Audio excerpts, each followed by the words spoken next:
And we ended up losing that job for random reasons. We both got fired. So at that point, I was like, I will never put myself in a position where I have to rely on another company. I'd rather bet on myself. So.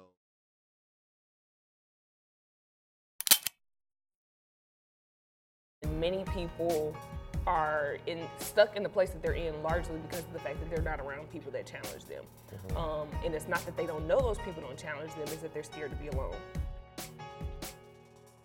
I am going to make a personal commitment to execution over perfection. Right now, my company is making, over $200,000 a month. If you give me a piece of music, what am I going to play? And you put that same, piece of music or elements of music in the hands of Michael Jackson, what is that going to create? Little becomes much when you place it in the hands of the master.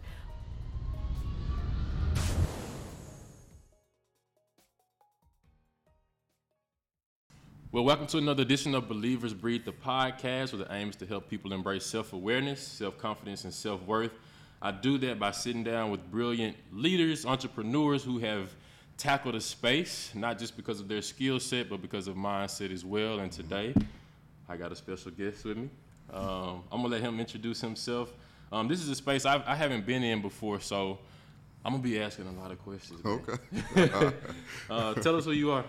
Well, I'm Tavaris Jones, half owner of Sticks and Stones Hookah and Cigar Lounge here in Bartlett, Tennessee. My business partner couldn't be with us here today. He's actually vacationing with his family. Lucky him. But I'm glad to be here, bro. Cool. Well, this is I think it's a unique space, but it seems like it's one that might be growing. Yeah. And like, you tell me if I'm wrong. I could be, but it seems like this might be something that you got ahead of, and you might be able to set some trends with where this space is going. Well, I'll say like this. I won't say that I'm getting ahead of anything because the cigar culture has been around for many years. I think more so my age range is just more so kind of catching on to it. We're in that, we're in this stage where, late 20s, early, mid 30s, where we're kind of more so coming into our own. We're kind of not so with the club scene, but we're looking for something a little more settled. Just a vibe. Yeah, just a vibe, So I think we're in this space. I think we captured that for the most part.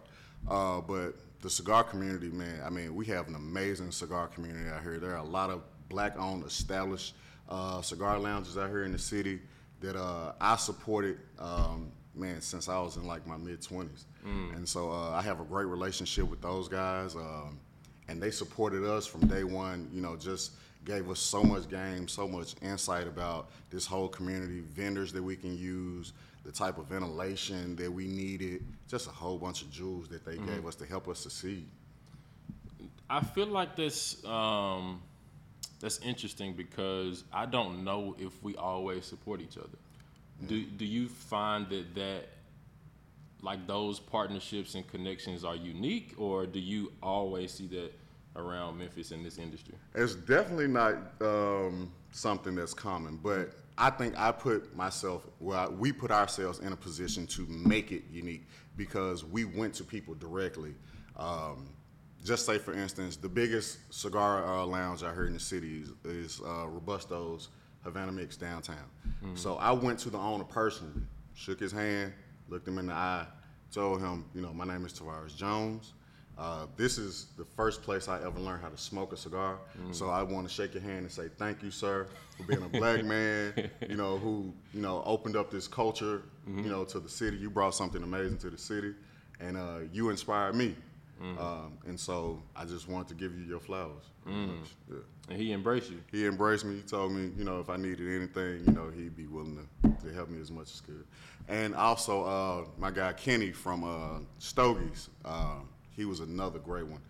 Stogie's is actually not too far from here, but he was another, black guy. He's probably been open maybe now about 3 years, and he's doing amazing. And he was another one of those guys just gave me jewels and jewels. Anything I needed, he was just a phone call away. That's dope, man. Yeah. That's dope. All right, so we're gonna walk it backwards, and I want to know what got you interested in cigars, because obviously you enjoy them enough to create an establishment like this to where you want other people to enjoy that type of vibe. But how did you get into cigars? So randomly, I don't know. I guess in like my early 20s, I picked up a habit like most people do, smoking Black and Milds. I don't know where it came from.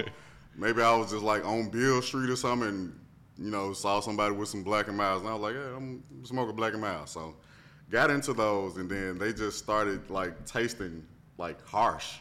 But I had picked up the cigar it kind of birthed something in me. So and Havana Mix, the spot I just mentioned, is literally right on the opposite side of Beale Street. So me and my friends, we just went in there one random night, and I mean, we talked to a bunch of people, and they were telling us the things to do, like don't just jump into the deep waters, because I mean, it'll totally turn you off from cigars. And I make sure I say that to my customers when they come in here. They be like, I want the best cigar you got. No, you don't. No, you don't. No, you don't. You gonna hate cigars forever after this. So you have to take baby steps with cigars. So like I started with like the Tatianas, the Fruities, the Groovy Blues, the Cherries, and all that, and until I just slowly built my palate up until where I'm at currently. Yeah. Dang, I don't know nothing about cigars. Yeah, I mean it's a lot. I could really like get deep with it, but yeah, there's a real science behind cigars. Really? Yeah. I know, and Michael Jordan, I see him on your wall. He's one that I know is like a huge cigar head, and so I'm always interested to know like what exactly the science is behind it. But it seems like there is a way to go about it to build your palate up. But talking business, man, what was the turning point to where it became attractive enough for you to want to open an establishment like this? So, to be completely transparent, I had no intentions of doing this at all. Funny story, me and my business partner, Willis White, we were actually in Miami with his cousin, Ted. Shout out to Ted, by the way. He actually owns a hookah lounge in St. Louis. And so this is my first time ever meeting this man. We just, instantly gravitated to each other throughout this trip. And we were actually on a yacht out there. I ain't trying to sound like it ain't that, y'all, but this is the story. This is how it went. But no, we were actually on a yacht and we were just vibing. He actually proposed to his wife that day, so shout out to Shonda too. But I mean, it was just the energy was right. And he was like, he wanted to expand his brand. He wanted to bring something down to Memphis, and he wanted me and Will to run it. I'm like, again, this is the first time I'm ever meeting this man this weekend. So, but he felt comfortable enough to entrust something like that in me. So once we got back home from Miami, we kind of got some things rolling. Crazy enough, this is February, the last weekend in February of 2020. What happened the week after? COVID. Yep. So we tried to go through the motion with some things, and as things began to shut down, it kind of halted. You know what I'm saying? He couldn't come out this way, so, but he had already put the battery in me and Will's back. So we just started rolling with it, started doing more things on our own, started getting more knowledgeable. And, initially it was just going to be smoke sessions. That's the name of his lounge. So once that kind of fell off, me and Will were like, we're going to just find our own way and just, figure out some things for us. So y'all had some ideas rolling. Yeah, so we was like, it was going to be a hookah lounge, as, Tez has it. But, since we smoke cigars, so we was like, we just going to do the best of both worlds. We're going to have the best hookah, and we're going to have the best cigars. So that's how it came about. Dang. Yep. That's cool. And so, has he been to this establishment? For sure. Yeah. Tez was, man, a pivotal part for this establishment. He gave us a bunch of jewels about hookah vendors and all that, because we knew nothing about how to start with it. teaching us how to make the hookahs. Man, just he dropped a bunch of jewels on us business-wise, just setting up different types of accounts, and he gave us a lot of game too. So much respect to Tez, man. Yeah, that's so. In this industry, is it heavily regulated? Or? So with Tennessee, you don't have to have a license to sell tobacco. The only regulations you have is, of course, food and liquor type of situation. But no, you don't have to have a license to sell tobacco. No. So where do you start? Like, where are you getting the cigars and the hookah? Do you have like wholesale connections that you're dealing with? Yes. Okay. Yeah. So with us, we do a little bit of both. So we have a wholesale vendor with the cigars and the hookah, but we also try to deal directly with cigar vendors. So like the brands themselves, we try to tap in and build relationships. That way, when we do like events, we can have them come out and do like cut and light situations where they can bring like a new cigar that's about to get ready to come out. Yep. We can kind of do like something special for our customers. So when I think about, because I dab a little in like T-shirts. Okay. So when I think wholesale, I'm thinking a few hundred. Is it the same for cigars, or is it like much less, much more? So it's much less than what the average retail person would pay. So like, just say for instance, if somebody walked into, like a tobacco store or something like that and said, I wanted to buy a box of cigars, that box would probably be like $200, maybe $300. It just depends on the brand. Because cigars, It's a science. It's a science, and it's a very expensive habit. Like it can get crazy. So yeah, we get them for, I guess you could Decent say amount. a decent amount. Because at the end of the day, we want to create a profit. So yeah. So when you say it's an expensive habit, is it a certain crowd that this is marketed to, or do you think it's for everybody? So I won't speak for every lounge, but I'll say for us, we want people to come in here that honestly have something to lose. And what I mean by that is you're going to come in here and you're going to respect yourself. You're going to respect the space around you because you don't want anything to harm you or anything that you have going on. We have a lot of business owners coming in here. We have a lot of, I guess, high-profile people coming in here from time to time. So we just want people who, have something to lose. Just want to come in, relax, chill, enjoy the vibes, and go home. So I want to go deeper into that. Okay. Why is that important to you as a black business owner? Well, for one, we're in Bartlett. So, for anybody who knows, Bartlett PD does not play.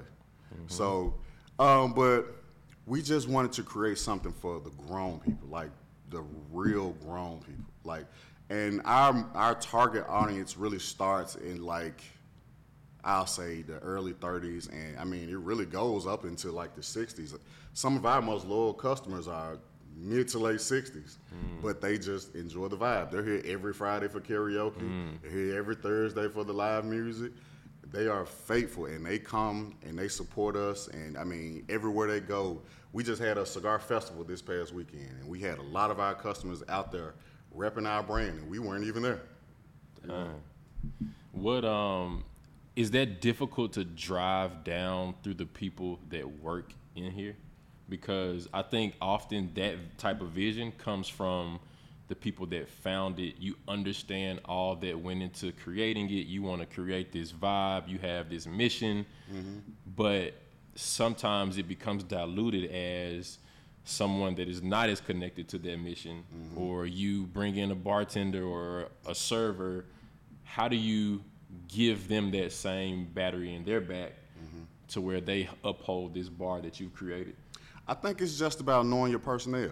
I think you have to, you first have to have your understanding of what you want your business to look like. And then it just kind of trickles down with like your waitresses, your bartenders, like making sure they uphold what you're trying to do business-wise.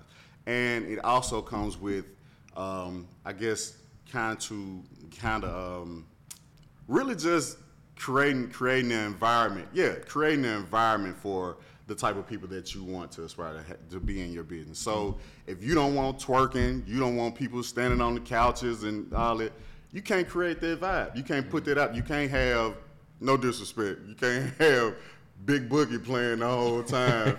You know what I'm saying? Yeah. But you talking about you want a chill vibe. Like, no, you have to throw in some. I mean, it's okay to throw that in occasionally because you know there are times for that. But I mean, for the most part, if you want just a vibe where everybody's just chill, you know, just conversing. You know, they might be playing spades over there. They might be playing dominoes over there. They might be doing a Jenga block over there, and everybody's just, harmonious. Like, that's what you have to create. You have to create that atmosphere. That comes from the music.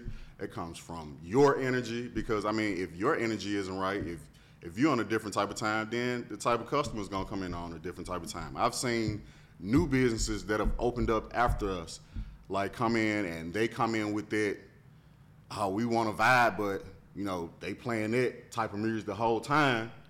They, got the police at their door every other day. You know what I'm saying? And so we don't want that. Thankfully, we haven't had any situations where it's gotten out of hand like that at all, knock on wood. The only issues we might have had is maybe a break-in, a car break-in. But other than that, the vibe is always cool. Some of our best nights are really our karaoke nights, and man, they, they love it. We'll have people in here singing country songs, singing old rock and roll songs, and or old R&B songs. It'll be whatever. Like they come in here and you can have that early 30s to mid 60s, like, and they're just all being here together. You know what I'm saying? Like. That's cool. It's something unbelievable. That's cool. So as someone that like is in it, do you, like when you walk through the door and an event is going on, like do you see and feel every little detail about the business? Like if this chair needs to be pushed in, like do you feel that bathroom tissue might be out? Yeah. Like are you on top of all of those things? Yeah, so me and my business partner, like we consider ourselves to be very hands-on, very personable, which can be a gift and a curse too, because you want your business to be able to, like once you have management and those things in place, you want your business to be able to sustain without you always being there. You know what I'm saying? But because we've, I guess you could say, spoiled our customers, like they expect us to be here. Like they mad. They shooting texts like, why the hell you ain't here? I'm up here. Man, I'm entitled to a day off. But no, yeah, we have really spoiled our people like that. But yeah, we're very hands-on, and we're we interact very well with our employees. We treat everybody like family. Whenever we hire someone new, we all come together. We have to take a family shot. We take pictures, like we make calendars with, family pictures. We do outings. We try to do everything to make sure that we're engaged with them and show that we appreciate them. And so, yeah, like I said, we're very personable when it comes to our staff and our customers. Do you want to get to the place to where you don't have to be as hands-on, or do you think that's kind of your mojo? It's slowly coming because we're actually getting ready to open up a second location. And actually, do people know that? So yeah. So our customers know that. For those who don't, we're getting ready to open up Sticks and Stones 2 in Atoka, Tennessee. That's right down 51 past Millington. We have a soft opening September the 16th, and our actual grand opening is September the 23rd. Hey, exclusive. Yeah. Cool. Yeah. So you must be doing okay if you're opening a second. I mean, we're blessed, man. I'll say that we're blessed. We're fortunate enough to. That situation really came out of nowhere, like literally. It was a Wednesday night, and one of our regular customers actually lives out that way, and we'd known about it. Was the spot that we took over was actually a cigar bar previous to us taking it over. So it was already set up, tailor-made for us to go, furniture, everything. So really, my customer was here one night, and she was like, the spot closed down out that way. I was like, word? She was like, yeah, y'all should take it over. And I just kind of laughed at it. And she was looking at me like, how you looking at me? She was like, nah, I'm for real. Like, you need to take it over. I was like, you making it sound that simple. Like, you know the owner? She was like, yeah, I do. I was like, well, plug me in with him. Right then and there. Oh, wow. And I'm talking about, like, that was a Wednesday. We went and looked at the building Friday and signed the lease Tuesday. It happened just that simple. Dang. Yeah. So what is the what are the financial pieces of a business like this? Obviously, you're selling cigars. Mm-hmm. You have liquor. Mm-hmm. Hookah. Food. Mm-hmm. Okay, food. Mm-hmm. Do you charge a cover price, or people just walk in and then they spend once they come in? So we only have a cover charge when we do live music. Other than that, nah, you're free to walk in. We also do table reservations. So right now, we're about to kind of remix the table reservations. But right now, if you want to reserve a table, it's $50 to reserve a table, and that reservation comes with you being able to bring in 2 BYOB bottles, and it reserves your space for whatever allotted time that you reserve it for. So, yeah. And then, so you said it could be an expensive habit. If I'm coming in here by myself, what do you think I'm probably going to be spending? Well, I'm going to try to upsell you as much as I can. But, no, just say, for instance, if you're a first-time cigar smoker, like I said, I would not try to give you the most expensive cigar in there, which I think the most expensive cigar we have may be $30. But if you're a first-time cigar smoker, I would probably try to sell you like a Tatiana or an acid that's like, $8, $10. Try to make sure you wanted a drink, some food, just refilling that drink, or, another cigar if you really enjoying it, or, take one home with you, So, but I mean, for those who really smoke cigars, like, it could get pricey. Like, literally, somebody came in here yesterday and spent like $250 on like 10 sticks. 10? Yeah, yes, sir. Yes, sir. How many do you smoke out of the 10? I mean, it's preference. It's all subjective because, my palate might not be as strong as the next person's palate. I know people that can sit up and smoke 5 cigars a day. No. I'd be in somebody's emergency room. Maybe, if I'm really just chilling, I don't have nothing to do, maybe 2 or 3 for me, and that's it. I've never gone past that. And how long does that take? So, like, the average cigar, I would say anywhere, if you're just, smoking and chilling, I'll say maybe 45 minutes to an hour. Yeah. Because, those type of guys, they're not putting it down. So they here all night. Yes. Dang. Yeah. Okay. Yeah. So for somebody that is inexperienced like me, how do you pair the cigars and the liquor? Is there a certain cigar that goes with a certain drink? Well, it's like I said, it's all subjective. It depends on what your palate is, because I wouldn't recommend, just say for instance, if you drink tequila, I'm not gonna give you, oh yeah, I think this cigar matches well with. Nah, if you drink tequila, you just drink tequila. So, I would just try to offer you, I ask people what their palate is as far as cigars. If you say I'm a first-time cigar smoker, then I'll try to cater to that. If you're more mild to medium cigar smoker, then, I can pair that to your palate. And then, whatever your liquor preference is. So that's kind of how I do that. My palate currently, I'm like a medium to full. So my favorite cigar right now is the Champagne Perdomo.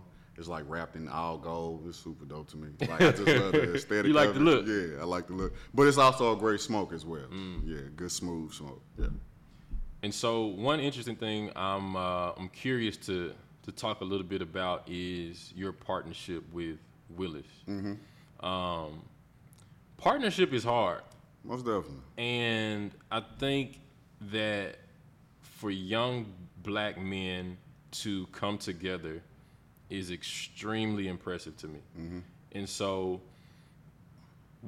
what has the journey looked like for you with Willis and owning this business? Because although you're doing well, I'm sure there have been moments where it's like, I don't really agree with that. But in the same breath, like iron sharpens iron, and like being able to throw those ideas up against each other while also keeping the vision and the mission in mind. Like, talk to us about how that works for you. You know what? Willis is actually like one of my oldest friends. I've known Will since I was like 15. And man, we have always just been like super close, super tight. His mom is actually my godmother. Like, I lived with them once upon a time. And this is actually not our first time trying to do some business together. This was just the one that really hit. But he and I, honestly, we don't really have many agreements. Like, we shoot ideas at each other all the time, and most of them hit. Really? Oddly enough, you would think, there may be like one or two where he was like, nah, I ain't feeling that tea. Or I was like, nah, I think you pushing it, bro. But for the most part, like, we're in sync for the most part with ideas. And so that really plays to our benefit. Because, I mean, when we're on point together, that just makes everything better for the world around us. So, I mean, yeah, we're really locked in, bro, with our ideas and as far as our vision, expanding and branding out in different ways. Like, yeah, we're pretty much locked. Is there a certain skill set that you bring versus him? Most definitely. So, Will actually owned a restaurant with his brother. So that aspect of the business is what he really thrives in. Me also having another business outside of this, I can tap into more of the business side, the marketing side, which he's a marketing major as well too. But just that ground and pound type of marketing, that pounding the pavement, going at her marketing. I think that's kind of my thing. But he's very good with business as well. And we're like I said, we're both very hands-on. We both pick each other's brains about different ideas. And like you said, just iron sharpens iron, man. Like we do well together. Yeah. And I can see us like, man, our actual vision for this is really to expand outside of Tennessee, maybe across into Arkansas, Mississippi, who knows, Florida, Texas, wherever. Like, we really have a grand vision for everything where, he can quit his full-time job and do this all the way through, and really support his family in just doing sticks and stones. So that's the vision. Yeah. So before off camera, you talked about your other business, which I didn't know. But did you have entrepreneurs growing up around? Like, where did that itch come from? Yeah, so I actually have had entrepreneurs growing up around me, cousins, uncles. My mom she has a cleaning business they've had for like 5 or 6 years. So yeah, I've always had that in me. I was actually random as a teenager, prophesied over about being an entrepreneur and having several businesses. So to now get to this point and look at that, like, oh yeah, she was on point. Legit. Yeah, she was legit. Yeah. What is the other business? So my other business is Edge Stone Sharpening and Repair. And what we do is we specialize in refurbishing surgical instruments. So the scissors, the chisels, the clamps, everything that they use in actual surgery, versus the hospitals buying brand new, I'm able to refurbish them and make them fit to their manufacturer standard. Yeah. And we also clean the sterilizer machines that they use to sterilize the instruments to take in the surgery. How'd you get started with that? So I've been in healthcare since I was like 19. So I've had my foot in a lot of different things. I was a sterilizer tech. I was a surgical instrument tech. I was a tissue harvester. For those who don't know, that's the person, like, when you die and you donate your organs, that was me getting them. Like, your skin and bone. You going in to get it? Yeah, like, yeah. like recovering the skin off sir. your back, off I'm your not doing that. legs, your bones from your hips down to your Achilles. Yeah. I'm not that gangster. And then have to stitch you back up, so you can have a proper burial. Yeah. Oh wow. Yeah. And so from that, you figured, hey, why can't I just do this by myself? So actually, in me doing all these things, just networking within the hospital, and came across a company that actually specialized in it. And so they took a chance on me and moved me. Their headquarters is in Birmingham, Alabama. So they moved me out there, gave me an apartment, gave me a car, trained me for like a year. And when I actually took the job, I was supposed to move to Houston. But the guy that was down here working actually quit and started his own in-house thing with a hospital out here. And so on my way to Houston, they like, nah, you got to go back to Memphis. You got to quit. So me being a hometown kid, I had to come back here. And it actually worked out for my benefit, because the guy who ended up going to Houston, while he did initially become one of the highest grossing technicians, he ended up losing all of his business like a year or two later, and had to quit, had to move his family away, like, and had to start fresh. And I was able to maintain and build a lot of relationships here in the city. So, and I actually moved up in the company and was able to hire one of my friends, and we ended up losing that job for random reasons. We both got fired. So at that point, I was like, I will never put myself in a position where I have to rely on another company. I'd rather bet on myself.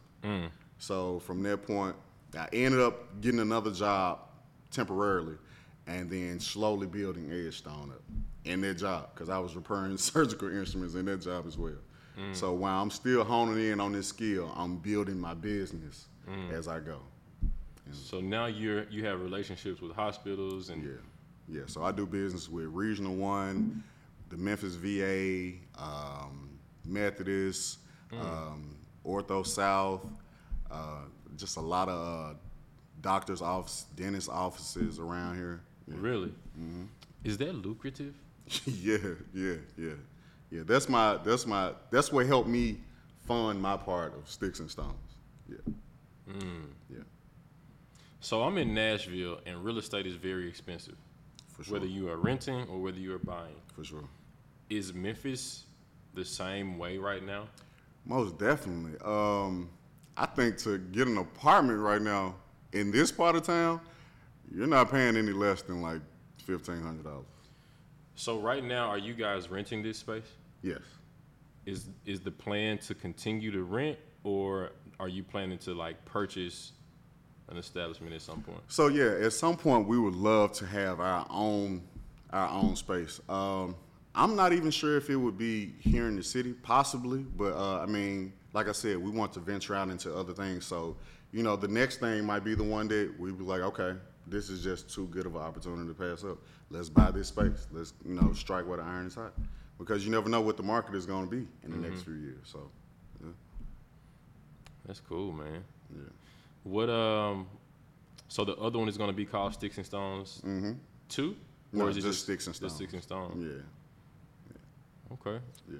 And what are you thinking in terms of like capacity? Are you going to be in that one head first, or you going to let somebody run this one? So we'll be traveling back and forth. We have to treat all of them. We want to treat all of them like a new baby. So we want to really be hands-on at first. But we already have like people in place that we kind of feel would be like, confident enough to manage it. And so we'll just kind of tap in with them once we feel like, they're, Yep. all right, y'all got it. Yeah. Call me if you need me. But, And then before we wrap up, when somebody walks in to Sticks and Stones, what is your hope for them when they wrap up the night, whether they smoke one cigar, none, or 4 to 5, and they're sitting here all night, they eat from the kitchen or they drink and they vibe. When they leave to go home and to talk to somebody else about it, what do you want that conversation to sound like? First of all, I want them to say, if they're with people, I want them to say, when we coming back? We want this to be a unparalleled experience. Like, we don't want to feel like anywhere else. Like, we want people to come in here and just as soon as you walk through the door, just feel their energy, feel their vibe. Like, oh yeah, tonight's gonna be a good night. We want this to be like, if people know this show, Cheers. You know, where people just, you know, we have those regulars. We want everybody to be a regular customer. And we treat everybody like that. You know what I'm saying? So we make sure everybody that walks through their door, we treat them like we've been knowing them for years. You know? So That's cool. yeah. So what I like to do on here, man, is I blow up a balloon, Okay. and on that balloon, I want you to write out a word or a phrase that you think stands in between people and their goals.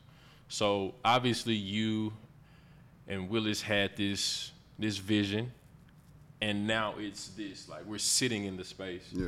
But there are a lot of people that have vision, but this doesn't happen for whatever reason. And so when you think about the friends you know, the family, or people you may just run into, when you hear their story and you hear the ideas that they have that don't come to fruition, like, think about what that word or that phrase is that stands in between their sticks and stones. And I'm gonna have you to write that on the balloon, and we're gonna pop it so we can take the life out of it.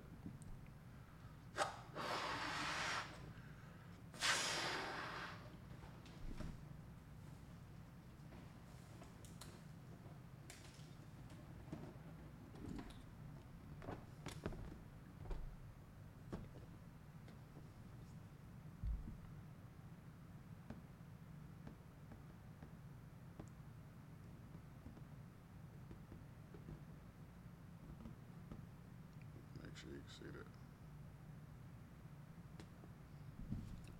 For those who can't see it, Effort. effort. Effort. Say more about that, man.